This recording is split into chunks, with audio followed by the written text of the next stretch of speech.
Le droit de manifester, présidente, c'est inscrit dans la Constitution. Et la Constitution est au-dessus de toutes les lois. mooy ndeyu charte yi ci réew mi. lenn na ko tiital mooy liste titulaire ba nga xam ne Ousmane Sonko ko jiite ak ñu mel ne sama grande sœur Aïda Mbodj ñooñu la ragal ñemewu leen moo tax ñemewu la jànkaarloog ñoom. gis jigéen ñi nu ñu sonnee santé bi baaxul milliards yi ñuy tudd chaque jour dinaan def nañ ko ci santé fan lañ ko dugal nañu bàyyi xaalis yi ñuy sàcc di ko dugal ci seen i kër delloo askan bi li nga xamante ne li ñu moom. suñ la mayul nga manifester nu ñuy déggee li la metti donc maa tey bi dafa doy. waaw maa tey lañ fi nekk di def ak dama am doole yàlla rek a am doole ku dul yàlla amoo doole. te boobu aussi waxoon nañ la 8 bi passé moo doon démarrage su campagne waxuma ne campagne législative mais campagne pour dire Macky abal ñu suñu réew. bii tamit dañ koy confirmer pour qu'il dégage 2024 ndax nag sonn nañu. ñu ngi leen di woo nag 15 heures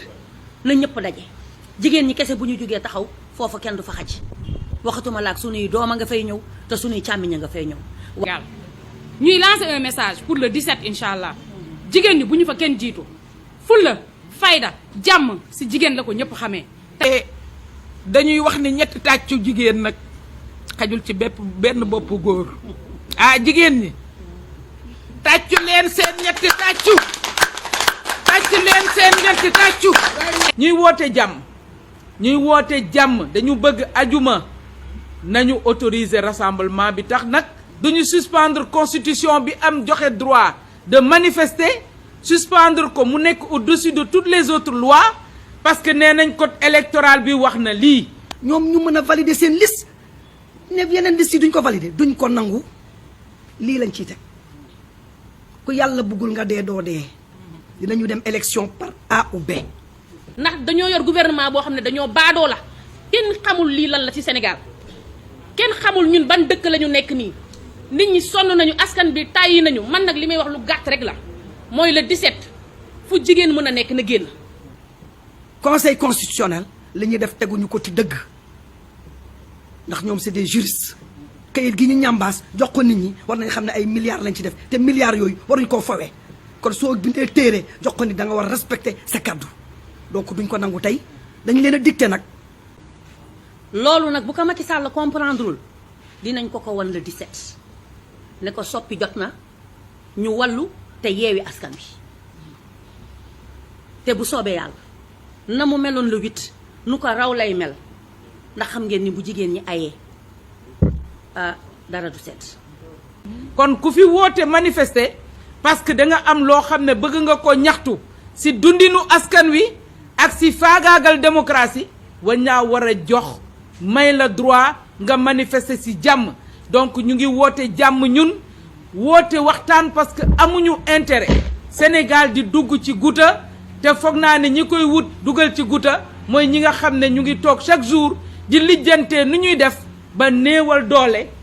maanaam képp koo xam ne teg nga tànk ci langue politique bi te xëj na di nga yàq seeni plan ñoom pour que ñu continuer di rester au pouvoir. tey ñëpp xam nañ ni fépp fu ñuy wootee jàmm ñun kenn duñu fa jiitu mais tamit fépp fu ñuy waxee xeex. talaatay ndeer le 7 mars sama yaay Aïda Mbodj ngi nii toog ay jigéen a ko jiite woon te kenn fàttewu ko te jigéen ñooñu seen ay doom seen ay sët ñoom ñoo fi nekk ba tey Sénégal amul benn jigéen buy daw bu jàmm jotee dinañ woote jàmm ñoom bu ñu bëggee jàmm dinañ continuer ak ñoom si jàmm bu ñu bëggee leneen nag wax dëgg yàlla fa lañ ñuy fekk. su demee élection dañuy dem élection suñu demul élection du dem élection c'est clair et précis ñu ngi déglu suñuy kilifa lu ñu wax loolu la ñuy def gis nga ñun bu ñuy génn di dem dañuy tàggu suñuy doom. ne leen suñu deewee dénk nañ leen diw sol suñuy dàll dem wuyu ji ñun amul lu ñuy daw. ndax fii dañ ne démocratie bi nga xamante ne la dëkk yëpp dañ ñu ko soppee nawee ñu ko dëkk Afrique boo dem ñu naan Sénégal démocratie loolu du fi dañ duñ nangu nag tey président Macky Sall di ko yàq ñun ñu toog di seetaan ndax buñ ko seetaanee tey ëllëg suñuy doom dañ ñu waaye yéen président Macky Sall ba muy def lii fu ngeen nekkoon xanaa da ngeen toog rek na yàcc ne sax mel ne yaafuus duñ ko nangu ñun duñu yaafuusu kenn. te ajjuma nag Macky Sall dina jot ñetti tàccu jigéen ajjuma Macky Sall dina jot ñetti tàccu jigéen ñu ne ko jigéen ñi xiif nañ seen njaboot xiif nañu dinañ ko ni jigéen ñi fajuwuñu seen njaboot fajuwul dinañ ko ni jigéen ñi seen njaboot jàngul kon talut coono sénégalais dugg nañ nawet bi tey taw na béykat yi jaaxle nañ est-ce que am nañu engrais amul est-ce que am nañu soudure mu ngi ñëw soudure sax c'est toute l'année maintenant parce que la vie est dure toppatoowuloo loolu ngay làngi ak ay saagakat di wër àddina bi di lambar rek ay saagakat waxatuñu loolu nga ni tey kenn du bokk ku nar a bokk danaa tas sa liste. te problème yii yëpp li ko daal mooy président bu tëlee mooy jël lu dul priorité def ko priorité ndax ñun assemblée lañ nekk xam nañ ni ñuy voté xamul luy priorité dañ ko dama ne jigéen ñi bu ngeen dóoree Macky Sall seen ñetti tàcc yi prononcé leen seen départ. li ñuy wax tey mooy na ñëpp ànd ak ñun ci combat bi ñi ngi woo ñëpp nag ci jàmm ak salaam ni ko sama sœur yi waxee ba pare mooy dañoo bëgg le 17 ñëpp génn ñëw taxaw ñu wane ne démocratie am na si dëkk bi ñu wane ne ñu li ñuy jooy pour suñuy doom suñu njaboot tax ñu koy jooy dañu bëgg suñu liste jàll ñëpp bokk. su Macky Sall amee ay jigéen yu nekk ci wetam di rëy làmmiñ ci lu dul dëgg ñi nekk ci dëgg war a ñëkkati seen baat donc dañ leen di wan ne ñun nawuñu leen. donc message la ñuy lancé pour que jigéen ñëpp nañu génn bu boobaa njaboot la jàmm la ñuy woote xeexuñu xuloowuñu ñoom nag su fekkee bëgg nañ jàmm. préfet comme ni ma ko waxee boo bëggee jàmm ci réew mi joxeel ñu suñu autorisation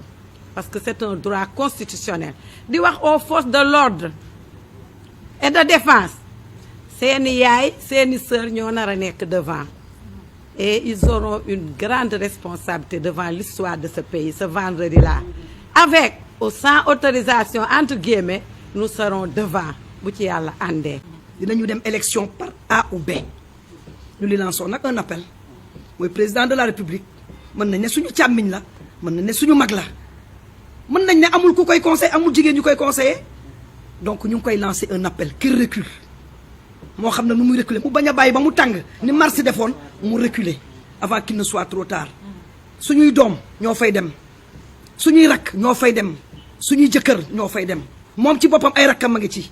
ay sëram a ngi ci donc buñ ko dugal ci guuta. tey boo xoolee nguuram te di ngeen ko gis ci semaine bii di ñëw ñoom ñëpp takk nañ seen ay bagages takk nañ seen ay jaag ji daw nañ dem France dañuy fecc ji dañuy wayu pendant ce temps là Sénégal tey jigéen ñaa ngi souffrir tey benn yaay du nelaw bu sa doom génnee bu 20h jotee li sa doom wàccul boo tëddee doo nelaw numéro boo xam di nga ko woote pour xam fu mu nekk lan moo ko waral insécurité muus sax ci boppam boo ko téyee di ko pousse ba mu sa simir bu yàggee dalay song te yaakaar naa ñun tey foofu lañ toll ak le président Macky Sall dafa topp sénégalais yi di leen pousse di leen xiifal di leen maral di leen xooyantal goo xam ni tey jii suñu continuer banque suñuy loxo ëllëg nag jooy day wees parce que bi nga waree wax bi nga waree xeex bi nga waree jooy boo ko bàyyee ba mu paase boo gesoo koo fay fekk doo fa fekk kenn. même bu fekkee ne le gouverneur il a mal interprété les textes parce que dafa mel ni xamul ne bu ñuy wax propagande ab interdiction mais c'est par rapport aux médias mais tey ñun bu ñu ci bëggee boole mooy dafa bëgg a tas réew mi moo tax dañuy wax préfet yow am nga une grande responsabilité pour nga bañ a tas réew mi indi fi loo xam ne mosu fee am na interdire marche bi. jéemoo xool noo régler problème mu sénégalais yi waaye taxaw suba ma ngoon dafa gëdd naan man def naa lii def naa laa mais li nga def kenn gisu ko ndax askan bi li mu bëgg mooy lekk naan faju te loolu tey mooy problème mu Sénégal waaye yow soo yeewoo suba ba ngoon lenn rek mooy sa yitte nu may yàqee liste Yewwi Askan Wi nu may fexee ba nga xamante ne leader Yewwi Askan Wi duñu bokk. Macky Sall masul def lu bett sénégalais yi lépp lu mu ñu teg coono bu mu ñu mas a teg am na ay prémices ci kanam dina junj ñuy toog di seetaan ku ci nekk naan man laaluma laal na Karim Wade kee ni man laaluma mu dem si Khalifa Sall ni man ñeneen ñi ni laaluñu mu dem jëm ci wàllu jëm ci Yewwi bu subaa ci Yewwi ñeneen ña toog sax di seetaan ni ñoom seen yoon nekk si bu paree si ñun si ñooñu la jëm. ñuy woo nag suñu moromu jigéen ñi ne leen tey c'est pas seulement la démocratie et les libertés ñoom ñoo nekk en jeu mais suñu dundin moo nekk en jeu ndax coono metti na de wax nañ ko tuuti mais am na lu gën a metti ñu ngi naan xale yi nañ leen téye mais xale yi mënuñu leen téye ndax tey ñun jigéen ñi ñooy dem ànd ak suñu njaboot parce que bu ñuy xeex c'est pas seulement pour nous mais c'est pour l'avenir de nos enfants parce que bëgg nañ ëllëg suñuy doom mën a liggéey am fu ñu dëkk takk ay jabar nekk ci jàmm loolu tamit beneen xeex la te ci xeex boobu lañ koy boole ajjuma incha allah donc kuy ñëw muy jigéen na nga ànd ak say doom ànd ak say njaboot ñu ñëw ci jàmm mais jàmm ji nag à condition que ñiy bëgg ko. dina jaar yoon dina mat sëkk ñu ciy woon nag képp kuy jigéen ci Sénégal képp koo xam ni balaa ngay jox sa njaboot mu lekk da ngay sonn képp koo xam ni say doom jànguñu ni ñu war a jàngee képp koo xam ni say doom jàng nañu ba yor seeni lijaasa toog ci biir kër gi di la wéttali boo leen joxul ndekki duñu dem képp koo xam ni balaa ngay am ndox danga koy rooti ji képp koo xam ni boo feebaree dangay sonn pour nga faju wala sa njaboot faju. Cet appel est lancé à toutes les femmes vulnérables qui souffrent dans ce pays. ñooñu la ragal ñemewu leen